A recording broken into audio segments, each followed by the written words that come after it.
was such a real, touching story with 3 different families from 3 different cultures who do not know each other, but are all impacted by tragedy. Very important. It's a human story. And what do you do when something happens tragic to you? What do you do? We're all supposed to lean on God, and it doesn't always happen now. This film, we're dealing with forgiveness.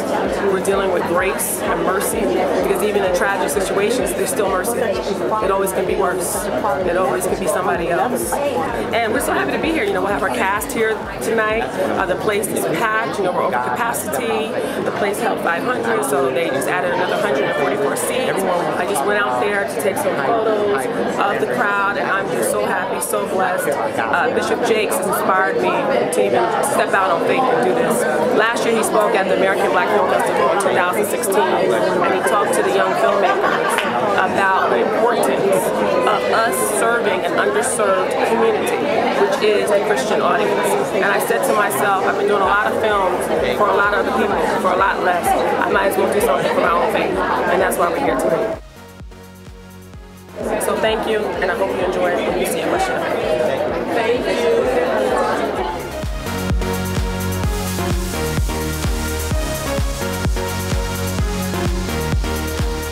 Ladies and gentlemen, please welcome your moderator, Bree Scallard.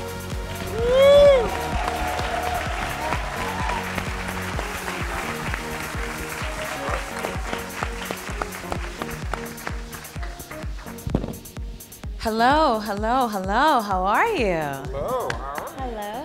Welcome. Thank you guys so much for coming to this incredible, very, very powerful film this evening. Where do we start, right? Because that was a lot. Jeez.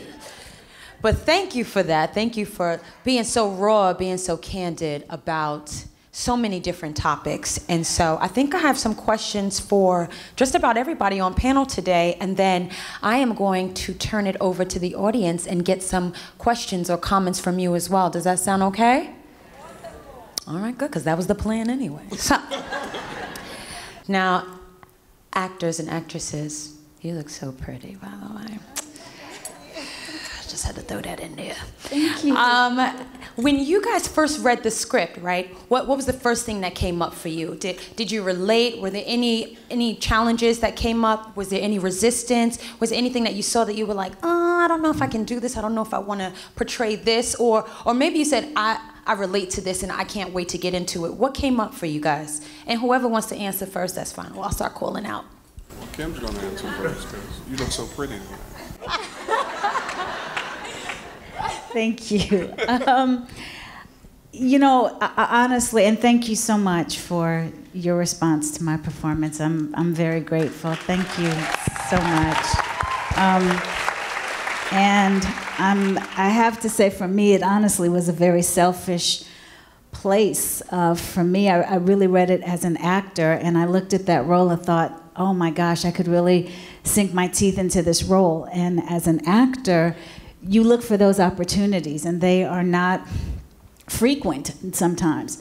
And really, everybody says, and especially for women, or especially for black people, and I just period. They're far and few in between in terms of really strong roles or strong dramatic roles. And I get, so for me, it was really about the work that I knew that I would be opened up to do. And then on the heels of that, I have to say it was the messages and the fact that it was a faith-friendly film. They do very well, and I was just very glad to see that this would be one that would continue to set the bar higher and higher and higher when it came to writing, when it came to issues and storylines, when it came to, okay, we're going to have that come to Jesus moment, but it'll just feel a little different, and so for me, like I said, the films that have come before this one in terms of the faith community have been fantastic, and I felt like this was one that could take it next level. But the entry point for me was just, the role was just wonderful. Thank you. Ditto.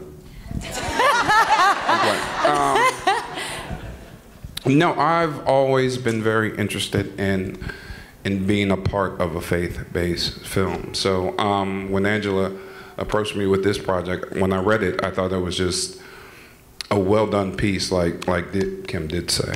As an actor, you're always just consumed by what the role really presents, and the role was so rich. No pun intended, because my name is Richard, but it was so. It was, now I don't know what word, but it was rich, and I thought with Kim involved and TC involved and everybody involved, it was going to be such a collaborative piece that we can get together and make something very special. You always walk into these things hoping that you can make something very special, and within a few hours we knew we were doing something very, very special. I mean, our first scene was the hospital scene, so we walked into. So it was. So once we got through that, 2 hours in that, we were like, okay, this is gonna be pretty good. But I always love a collaborative group of people that you can go and you guys are trying to find something great, and that's what we had here. Everybody was working so hard, but we were having so much fun doing that. Thank you. And so this kind of segues into my next question, which is a little personal, and we are going to get a little personal today. I like meat and potatoes. Y'all like meat and potatoes? How, as professional actors, right, what's your daily practice for maintaining your spiritual fulfillment and working in a very, very trying business like Hollywood? Like tangible tools, like what do you guys do on a daily basis or weekly, if anything? I don't want to assume. Well, we're going to give this to TC, because he has such a good answer for this. No, really. No, wait till you hear this. What? Now you can't mess it up now. It actually has become easy for me simply because it's no different than I would live my life if I was doing anything else. I'm a Christian first. And so it's like, all right, well,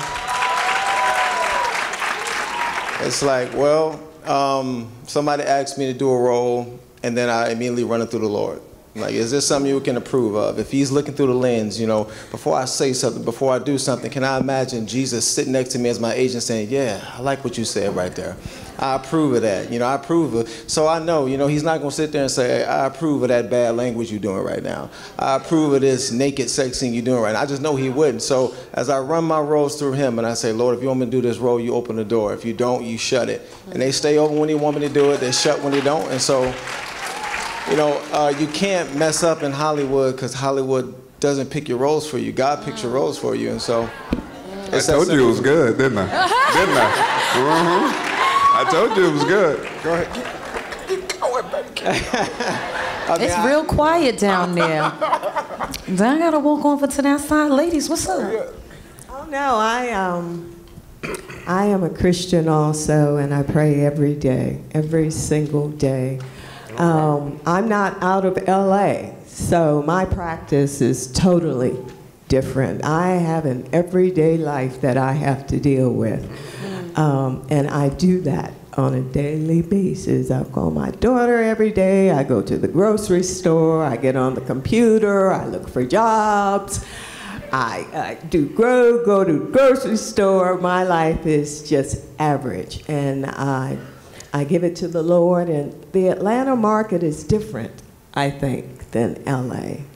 We have a tendency to know what's important. We want to work. We get out there and we fight for the work, but I think we know, at least I know, that God comes first.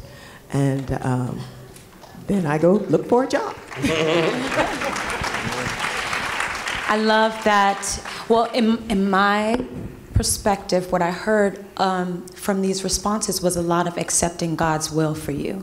Oh, yeah. And I definitely saw a lot of that in the film. And so, meat and potatoes. Where in your own lives have you been reluctant to accepting God's will? No, because we gotta know, right? I know, right. I'll start. Okay. There's a few times where it's not so much I've been reluctant to his will as much as I've gone, how did this happen? How did I get here? I planted these seeds and got this fruit. And so there are times when I honestly related to what Richard's character David was going through in terms of questioning God. The details will be different for everyone. Everyone may not have a tragedy, but you deal with heavy disappointment where you're knocking on depression's door sometime, because you don't, as a Christian, you don't ever want to say, I was depressed, so you try to sugarcoat it with, I was on the threshold of depression and the Lord snatched me. So, keeping it 100, no, I was in the dark ages sometimes when it came to being heavily disappointed, being so frustrated. For me, tying into the previous question as well, it's, for me, my squad, my village that, I constantly am looking towards and get fortified and girded up. So it sounds fantastic and really inspiring to, have these other answers. But, sometimes it isn't that. Sometimes it's not as tangible as prayer and going to the Lord, and all of that still is certainly in place. But sometimes it's about the people that are around you that will also say, I don't know about that role, or they'll say, you did a great job, keep up the good work, or it's going to happen for you, sis, one day soon. Part of my village ride or die for years is here. Can I say Ride that, y'all? Okay. Well, yeah. Say okay. So, and can I say you? Oh, okay. So, iron sharpens iron, and I got two pieces of my iron right here. Blair Underwood and Erykah Badu. Y'all been.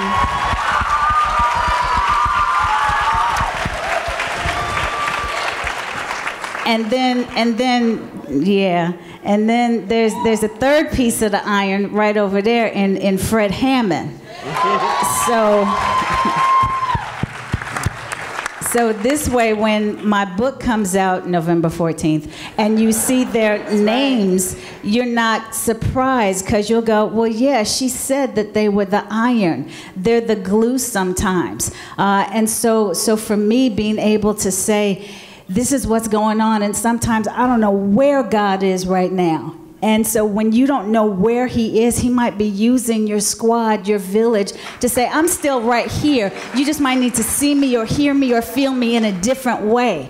So thank you for always being that. And the gorgeous, ever so wonderful Desiree Underwood is also a part of that iron, because she helps keep her man going, wives, as we should. And so thank you for what you do in order to have him be the brother that he has been.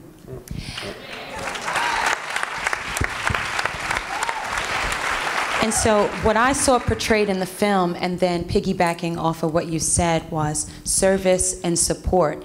And I want to thank you personally for being very transparent about mental hygiene and emotional hygiene and spirituality, because sometimes I feel like the pendulum swings either left or right, when you can still seek support from friends and have a strong faith in God. That is a part of spirituality.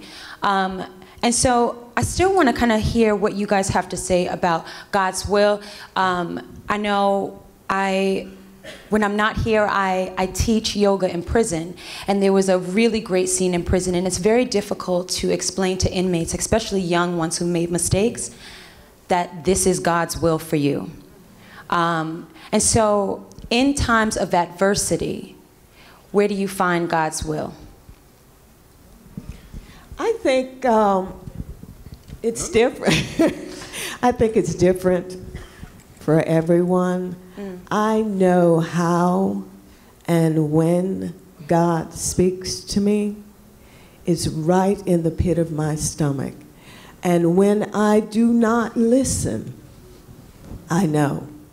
Because the first thing I say is, Jesus Christ, I should have listened, when it goes awry.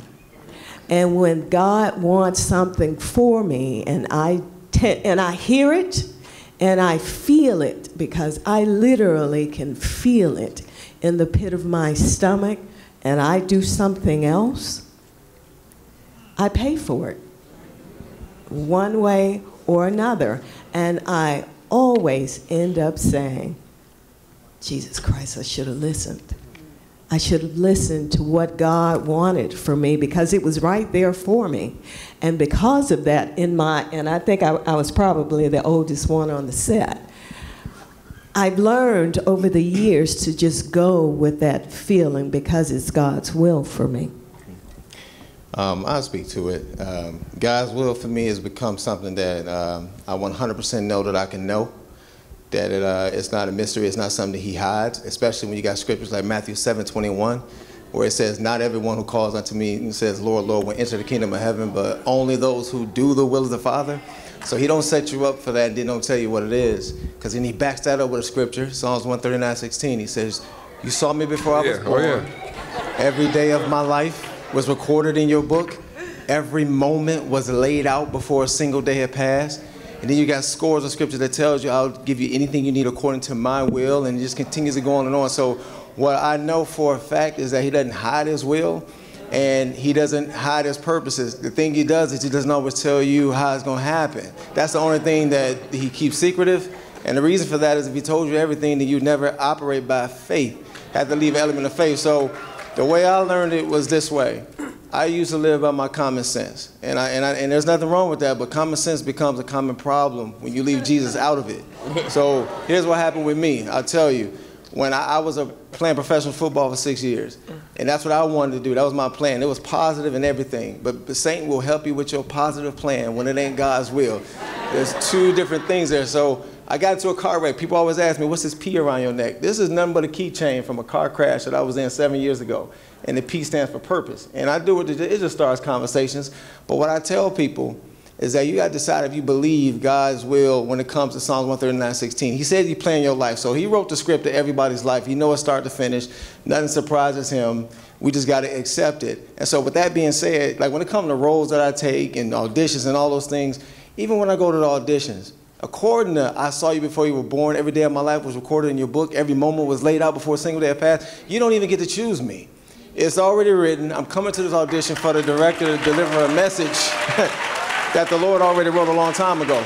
So that's how I know I'm walking in God's will, because the Bible is the plan, and all I got to do is read that and do it. And I ask him for the power to do it. When I screw up, I ask forgiveness for not doing it, and I don't make excuses for not trying to do it. It's not about perfection. It's about passion. And that's what it comes down to. And I just make sure my life doesn't get in the way of his miracles. That's why people don't believe him. So all this stuff that happened in this film, it really does happen. And people say it's corny, people say it's cheesy and all those other things, but they don't believe our miracles because of the way we don't live out the playbook, that Bible. And so that's how I handle God's will, and always will. Thank you. So we're gonna get ready to take some questions from the audience. But really quickly, girlfriend, you know you are way too quiet down there, so what's up? Now speak on it, because we got your voice. Hello, my love. Hello. Hi. Speak, baby. Or sing. They're asking you to sing, Amber. Well, I'll just... Well, they said sing. You want me to sing? We want you to be present in this moment because you are deserving to be here, and you were wonderful. Thank you. Do you want to do I Need You Thee? sing? You want to do I Need Thee? I'll sing. Okay. I'll just sing what I sang for the audition that I sent you. This is what I sang, and I think you'll recognize it. I've had many tears and sorrows. I've had questions for tomorrows. There have been times I didn't know right from wrong. But in every situation, God gave blessed consolation that my trials only come to make me strong. Now I've been a lot of places and I've seen so many faces, but there have been times I felt so all alone. But in that lonely hour, in that prayer, precious lonely hour, Jesus let me know I was his own. And it was through it all, I've learned to trust in Jesus, and I've learned to trust in God. Through it all, I said through it all, I've learned to depend upon his word. And this is why I did the movie. And now the questions are for you. I believe there's 2 microphones set up. They're walking around with the microphone. Okay, so I can't see with all these lights, so I'm gonna step down real fast. Okay, one here to the left. Oh. One here to, go ahead. Hold on, there it is, that's better. Hello. My glasses on. My name's Marlena. Hey. Y'all, this movie was awesome. I'm honored to be here, and thank you so much for your time. My question is, this movie was about having faith in very hard situations where faith is easily lacked and understandably hard to be there. I wanted to know if there was a situation in your life that you can relate to in the film where faith was really hard for you to have in a situation in your life that you can relate to. There was a situation. There've been a few because I've lived a little bit, and so there've been a couple where it's very difficult to find your way with your faith. Right before my 22nd birthday, I was in a car crash, and the driver in the vehicle that I was in was killed. And so, of course, you start questioning, why did that happen, of course, and then it wasn't me. Why did I live and this person didn't? And trying to navigate through that. And you have to, for me, I shouldn't say you have to. For me, it was a matter of, this didn't take God by surprise. And you have a purpose, and that even happened for a purpose. And even in those moments, and the life that he led was for a purpose. And celebrate his spirit to continue his purpose as spirit. I also suffered, my husband and I also suffered 2 miscarriages in between the birth of Sebastian and Quincy. And very difficult. One was on my birthday and Mother's Day, and one was on New Year's Day. And again, the squad, the village that helps to envelop you and carry you through that when you can't walk or see God straight. And you have to continue to trust and believe this didn't take God by surprise. And those are things that are more on the tragic side. There are things that, you know, if you're an entrepreneur, business things that happen, and you go, what in the world? You know, if you are an actor and you think, oh my gosh, I thought I had this, and you know, it doesn't happen. If you are a producer and the financing's almost there and then the whole picture falls apart. I mean, there's so many other situations, and for me, it's been but God. But God. And honestly, yet praise, and looking to the Psalms and saying, yet will I praise you. This feels awful right now, but I have to open my mouth and praise you. And even if I have to fake it till I make it, I will worship. I will worship. And I'm not just saying these are my celebrity friends, y'all. No, carried me through some things. Y'all know for sure that Spirit of David done carried all of us through when Fred and Radical for Christ did that CD. Stop playing. Stop playing. And so those are the things for me, sweetheart, that when you really do question, hey, what is this thing? What am I doing this for? that you get back to that still small voice that says, but God did this, but God did that. My wonderful husband says, you can't worry and remember at the same time. So that's what has helped me. Thank you so much for your question. So just to get to as many people as possible, I know we're a little crunched on time.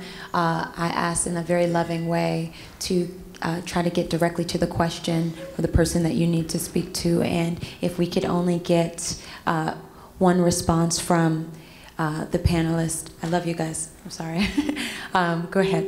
Okay, this will be short. My name is Deborah, and my question for you, to work in such an anointed production that changes lives, I wondered how it impacted your hearts and the changes that maybe you went through while you were preparing the whole role itself. I think it made me love on my daughter even more. Because when I first got the script, I wasn't privy to the script before my audition, so I didn't really know what was all into it. So once I read the full script, my first thought was, what if that were me? What if that were my daughter? I don't know that I could forgive God, because she's my only child. And for me, that is where I connected with the movie, and why before I ended up reading the full script, I was really anxious to know what the ending was, because I wondered how they would work it out and how they would find their way back. Thank you.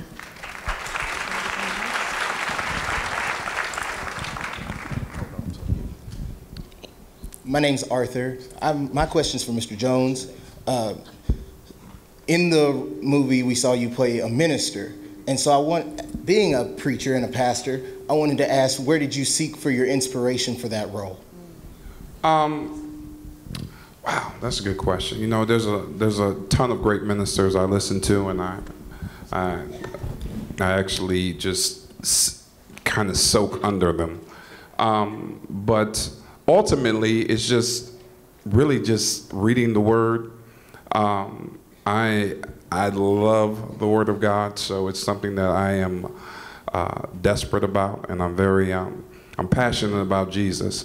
But I tell you, because I love practicing the presence of God. But the scriptures help that.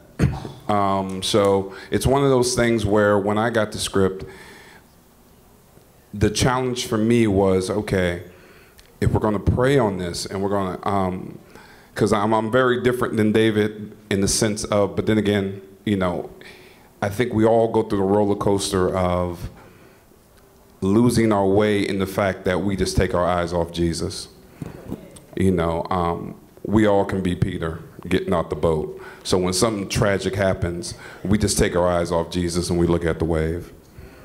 And we start to sink. And then once we get our eyes back on Jesus, things start to clear up. So when I look at David, he didn't do anything wrong. He just was in sorrow. And we all know that lasts for a while. And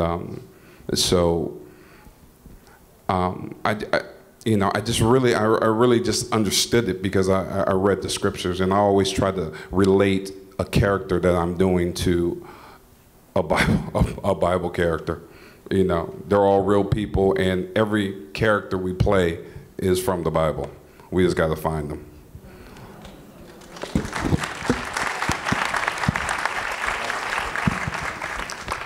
This question is for Amber. As a recording artist, playing the role of an aspiring recording artist, how did you see yourself personally in the role? Well, for me, it was easy because of already having that lifestyle. And then when I read the script, it was just easy for me to be that character. And even when she loses her vocal ability after the surgery, I actually went through that last year. I had nodules on my vocal cords and went through a long time of just taking vocal rest for a while. And I really did question my faith then, because when you can't use your gift and your calling, and you can't do your calling, you become really depressed because you feel like you can no longer be used. And I learned during the quietness of that time that I can still be used in different areas of my life. And amen. And so doing the role of Michelle Danielson, for me, it didn't feel like acting. For me, it just felt like I was being myself.